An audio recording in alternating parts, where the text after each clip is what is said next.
Hi, my name is Faye Viviana, and I'm the founder of Hyph School. Today, we're going to talk about why your career gets stuck. This happens to everyone at all stages, in all hats. What I mean by hats is writers have it, directors have it, producers have it, actors have it, and everything in between. My number one tip when I get this question in my coaching is, what is your participation like? Usually what I see is that people are not actively participating in the business. They think they are. They're doing things that feel like they are. But on the outside in the professional world, they have stopped participating. What does this look like? If you're an actor and you are taking a class and you are working on scenes and you are going to shows and you are regularly taking care of your health and going to the gym, that is great. You are participating in the training portion of your career. However, you are not participating in the work portion of your career. Now, this happens to so many people, and I've been there myself, so trust me, I understand. You have to actually participate in the business of acting. You need people to know who you are. You need them to know that you are a good actor, what types of roles you play best, and how to best utilize you. Or they won't be able to call you in because they don't know that you exist. This also goes for writers, directors, producers, you name it. If you are not doing enough outreach on behalf of your profession, the work, the paid business of the work, you're not going to get hired. Nobody is going to come find you because there's so many people, they don't need to. So are you participating? Now, what does that look like? If you're searching for reps, that means doing showcases. That means putting on shows. That means shooting new footage and sending it to people. That means taking casting director workshops.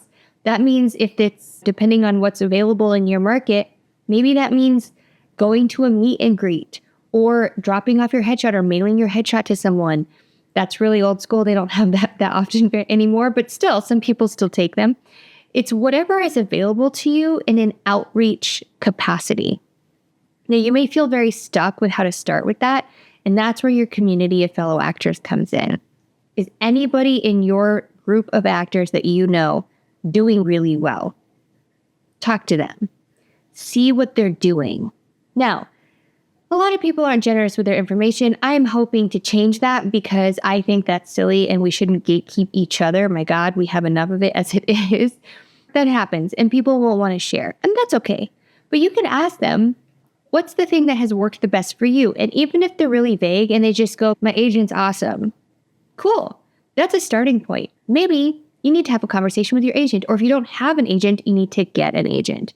And the process of getting one would be what I call the participation aspect of the business. So does that make sense?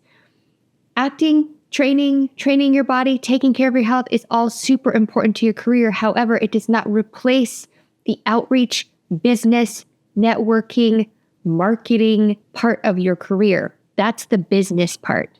People got to know you exist or they cannot call you in. And if they don't call you in, they can't hire you. One of the main reasons why I see actors not putting themselves out there is what I would call isolation as a form of self-protection disguised as preparedness. Let's break that down.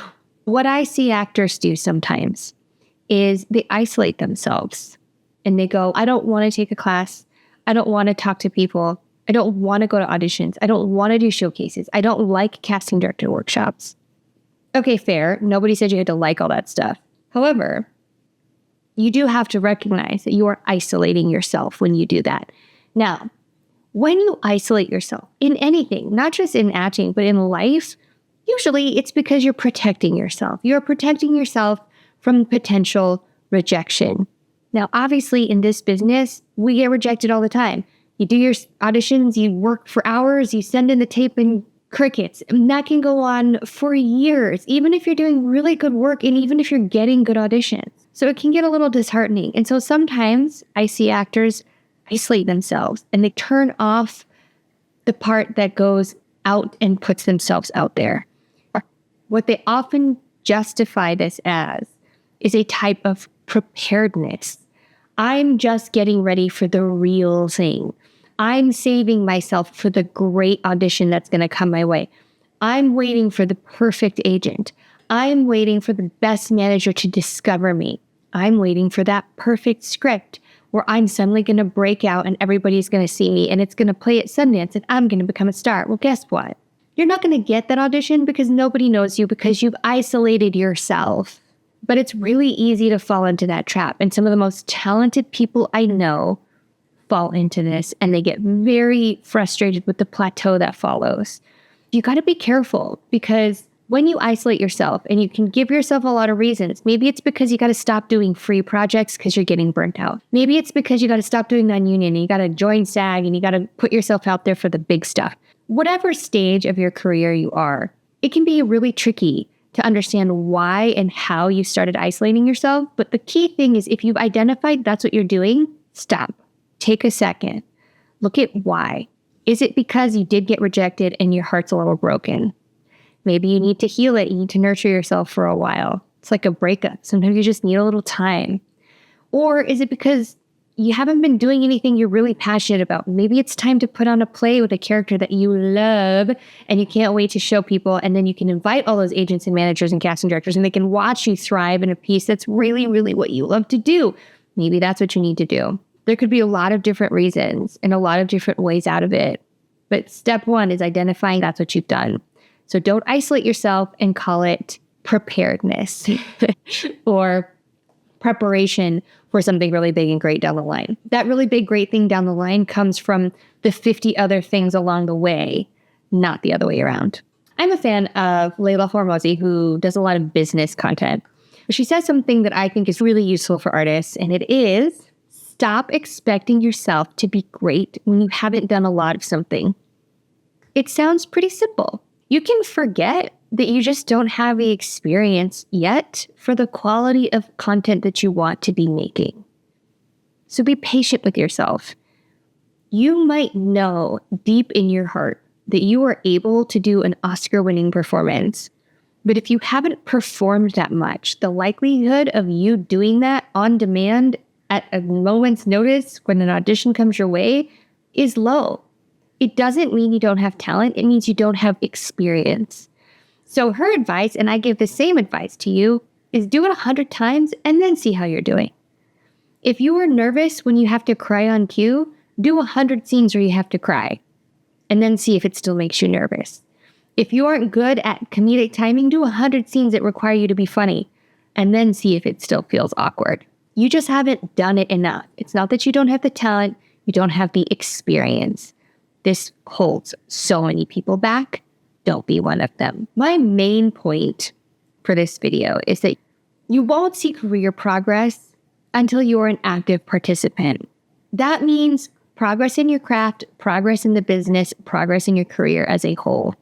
So if you don't do scenes that you are bad at, you won't see growth. If you don't put yourself out there and people don't know who you are, you won't get new contacts and you won't get new auditions from new people.